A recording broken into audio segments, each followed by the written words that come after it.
hour, the Big 12 releasing their college football awards. Their coach of the year, who do you think it is?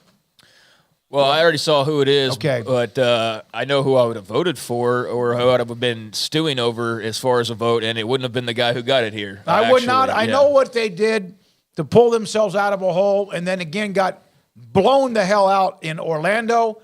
It's been a nice story what Gundy has done. Paul, your thoughts about mine would have been. Isn't it usually the team that wins it? Mine would have been Sark. I mean, I would have put it like if you have first, second, third place vote in all these things, you put it down. Yeah. My top three would have been Sark, Venables, and Gundy. You know, those are the ones I think that did the best job this year, especially given Oklahoma where they were last year. The fact that Texas hasn't been, good for a long time or like reliable, and this is a really good Texas team, and that's because of Sark. So I would have voted for Sark. Not that Gundy isn't deserving. He's won it 2 other times. So, but yeah, he would have gotten a third place vote for me, but I think it's Sark. All right, wet blanket, ha, ha, ha, wet blanket, eat crap 365, Yeah, Stan saying we're Gundy hunters, and that's fine. Thank you for watching us, by the way, and what we do. If Gundy would have run the table or lost one game in the Big 12, but run the table, I think there's no question he's a part of this conversation because of last year's team.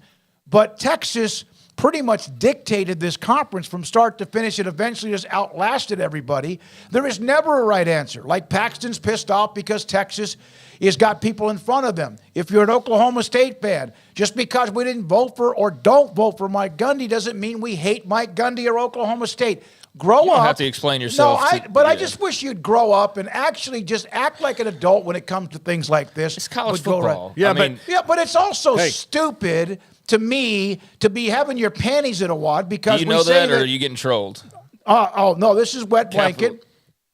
What? I mean, they're laughing and you're getting upset about it, so I think that you're getting your. I'll just tell you, Wet Blanket. I don't even know his 365. Yeah, I don't know. Of course, Wet Blanket has a history with us. Yeah, I don't know his real name, so that's the other thing about that. Or whoever that is. But the good points on the chat though, they did bring up Neil Brown. I left him out. Duke was 8-4 when they were picked 14th in the league. So there's an argument for everybody. I personally would have picked Sark because of the fact that he has.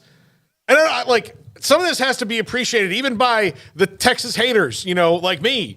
That is a very difficult job. They're all difficult, but it's made more difficult when the two guys before you did not succeed to gigantic fashion in Charlie Strong and Tom Herman, and you're the guy who's like, well, you have to fix this, and he has. So to me, the weight of that also goes into it. All right, from MBM, Oklahoma State was picked near to finish near last, when the crazy portal turnover. That's a valid point. Yes, they were.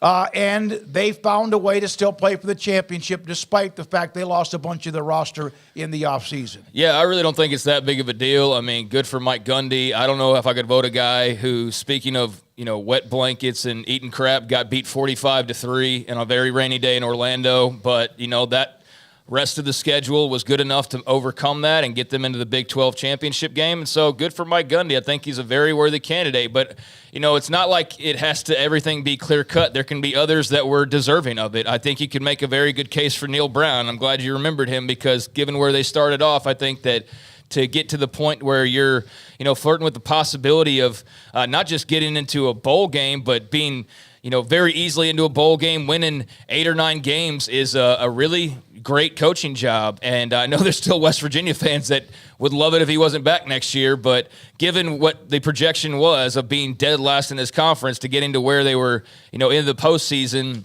and, playing and having some games that mattered in the standings, did a great job. I think Sarkisian obviously is very deserving of a mention as well. And if you voted for him, given the way that they, kind of ran through the Big 12, not that they didn't struggle or have their close calls, but ultimately they got out on the other side of it clean.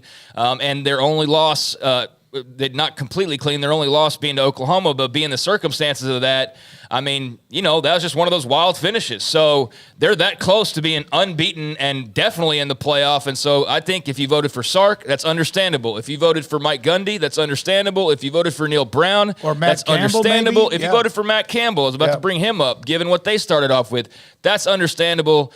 everybody's got a different take or a different opinion or a different slant. So, enough people thought it was Mike Gundy. I think there's cases to be made elsewhere, but he's also deserving. So good for him, and there you go. Also, let's remind people, the media doesn't vote on this award. They don't vote on these awards. These are voted on by the league's 14 head coaches. Wait a minute, who? By the head coaches. Exactly right. Who are not allowed to vote for their own players or people. So Mike Gundy couldn't vote for himself no matter how much he may have wanted to. And part of this, I would believe Mike Gundy didn't give a crap. Like, oh, I have to do this today. All right, let's go through it. But that's who votes on it. So the Big 12 awards are selected by the coaches. And so you can be mad at the media all you want. We don't get a vote in this, and we'll get a vote when some of us get votes when the AP does their stuff, but we don't. This is one we don't vote in. This is all by the coaches. So if you're mad because somebody got Player of the Year or didn't get Player of the Year or didn't get Coach of the Year, then there's 14 people you got to be mad at, and they're the highest paid people in the league. The same people who were idiots, apparently, or whoever voted for Mike Gundy as Coach of the Year. Who is the Offensive Player of the Year? Ollie Gordon. Yeah. All right. Is there any argument about that? There probably could be an argument or two about that, but I think that's the right choice.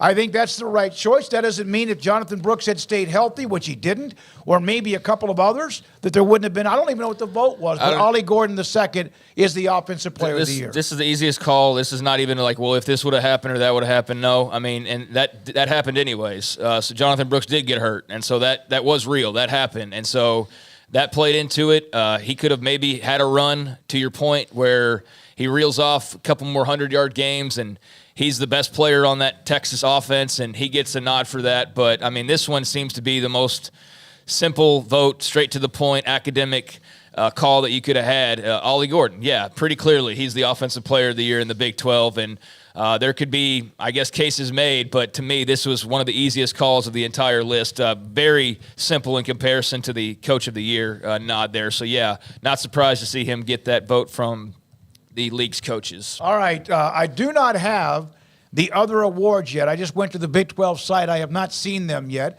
I will be stunned if the Defensive Player of the Year is not Devondre Sweat. It is Devondre Sweat. Okay, all right. I had not seen that yet. Perfect. Yes. It should be. Here, I'll just go through them so you'll know. All right. The Offensive Player of the Year, Ollie Gordon. Defensive Player of the Year, Devondre Sweat, just in case you missed that.